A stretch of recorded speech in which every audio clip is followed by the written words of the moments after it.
Assalamualaikum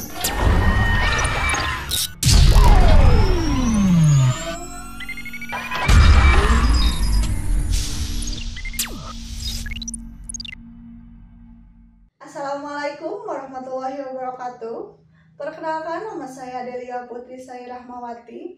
Di sini saya akan menerangkan beberapa materi dari mata kuliah semantik. Di antaranya ada relasi makna, aspek semantik, aspek makna, dan jenis makna. Yuk kita disimak videonya sekarang. Semantik berasal dari bahasa Yunani, yaitu sema, yang artinya kata, benda yang berarti tanda atau lambang. Kata kerjanya adalah semaino, yang berarti menandai atau melambangkan. Semantik adalah cabang dari linguistik yang menyelidiki tentang makna bahasa.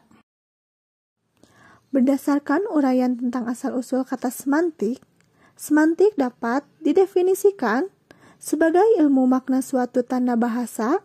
Semantik secara umum sebagai berikut. Semantik adalah cabang ilmu bahasa yang membahas makna satuan bahasa.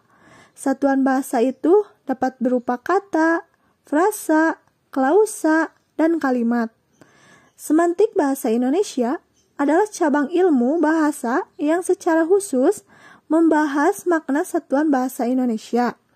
Semantik bahasa Indonesia membahas hubungan antara tanda dan makna berbagai satuan bahasa Indonesia, makna leksikal, makna gramatikal satuan bahasa Indonesia, penamaan, pengistilahan, pendefinisian dalam bahasa Indonesia, dan perubahan makna berbagai satuan bahasa Indonesia serta faktor penyebabnya.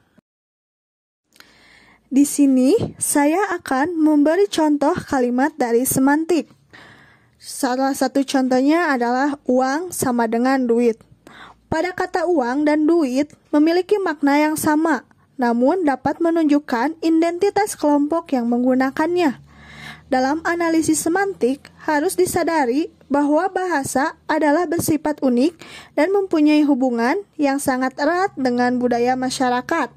Pemakaiannya, maka analisis semantik suatu bahasa hanya berlaku untuk bahasa itu saja, tidak dapat digunakan untuk menganalisis bahasa lain. Pengertian semantik leksikal dan semantik gramatikal. Semantik leksikal. Semantik leksikal adalah semantik yang memfokuskan kajian pada makna leksem. Semantik gramatikal adalah semantik yang memfokuskan kajiannya pada makna satuan bahasa yang mengalami proses gramatikal. Cair 1995, halaman 6-9, Verhaar 1996, halaman 237 sampai halaman 296. Semantik leksikal mengkaji makna leksem, satuan bahasa terkecil yang bermakna menjadi bahan dasar dalam proses morfologis. Kumpulan leksem disebut leksikon. Leksem yang sudah mengalami proses gramatikal, misalnya transposisi, afiksasi, reduplikasi, atau komposisi berubah menjadi kata. Leksem merupakan satuan bahasa terkecil yang bermakna yang merupakan bahan dasar dalam proses morfologis. Leksem merupakan istilah dalam semantik.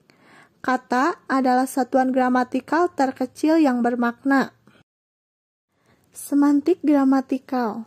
Semantik gramatikal adalah semantik yang fokus kajiannya adalah makna berbagai satuan bahasa yang terbentuk karena gramatikal yang dialami oleh satuan bahasa itu. Proses gramatikal dapat dikelompokkan menjadi dua, yaitu yang pertama, proses gramatikal pada tataran morfologi, dan yang kedua, proses gramatikal dalam tataran sintaksis. Kajian semantik gramatikal dalam tataran morfologi dapat dilihat dalam contoh di bawah ini. Leksem makan. Sebelum mendapat afiks bermakna memasukkan ke mulut, kemudian dikunyah dan ditelan, Leksem makan setelah mendapat afiks me, ter, dan an menjadi memakan makanan secara sengaja dan makanan yang bermakna benda yang dimakan. Makna yang timbul akibat proses morfologis merupakan makna gramatikal. Sebaliknya, makna leksem yang belum mengalami proses gramatikal merupakan makna leksikal. Semantik gramatikal dalam tataran sintaksis dapat dilihat dalam contoh berikut ini. Leksem bunga sebelum diletakkan dalam kalimat bermakna tanaman yang fungsinya sebagai hiasan. Setelah diletakkan dalam kalimat, Arif berhasil menyunting bunga desa Bukit Harapan. Leksem bunga bermakna gadis tercantik. Materi pertama, saya akan membahas tentang relasi makna.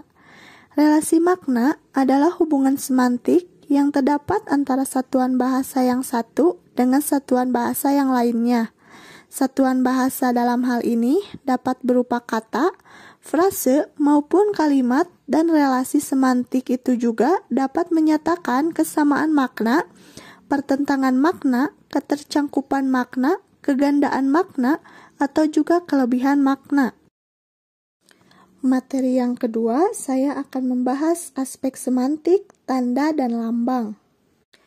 Tanda dengan hal yang ditandai bersifat langsung dan akan memberi bekas.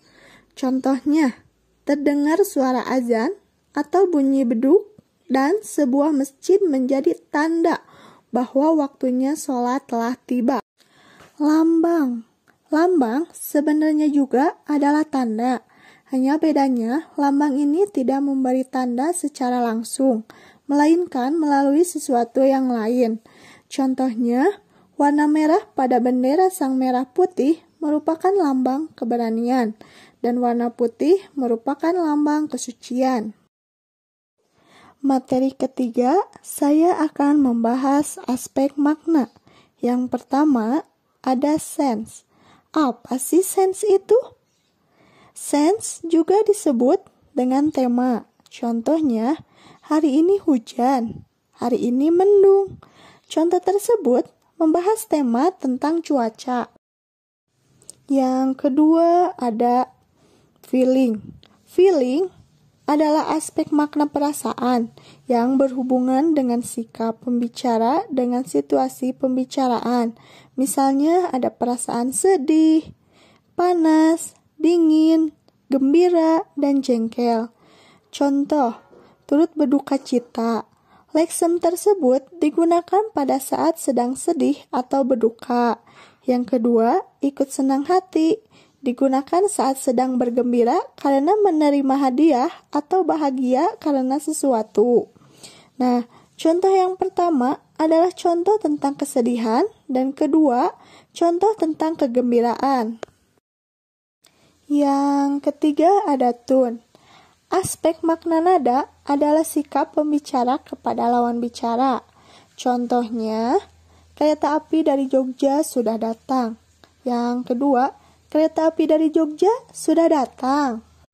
Tentunya, nada yang diberikan saat memberitahu dan bertanya berbeda. Yang terakhir, ada intention.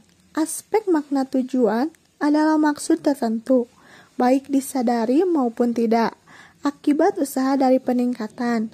Contohnya, besok lagi jangan diulangi ya. Dalam kalimat itu, mempunyai maksud atau tujuan agar orang itu tidak mengulangi lagi kesalahan yang pernah dilakukannya. Selanjutnya, kita akan membahas tentang materi yang terakhir, yaitu jenis makna. Di sini, saya akan membahas beberapa dari jenis makna.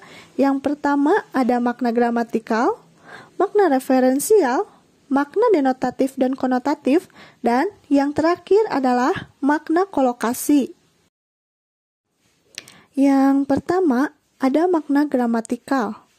Makna gramatikal adalah makna yang muncul akibat berfungsinya kata dalam kalimat.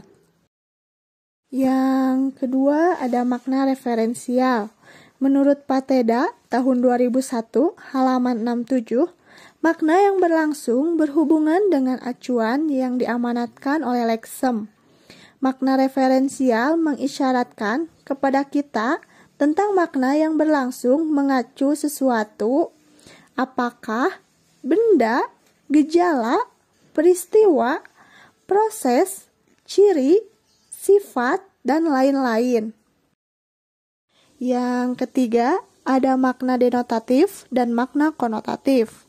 Makna denotatif. Makna denotatif merupakan makna dasar suatu kata atau satuan bahasa yang bebas dari nilai rasa.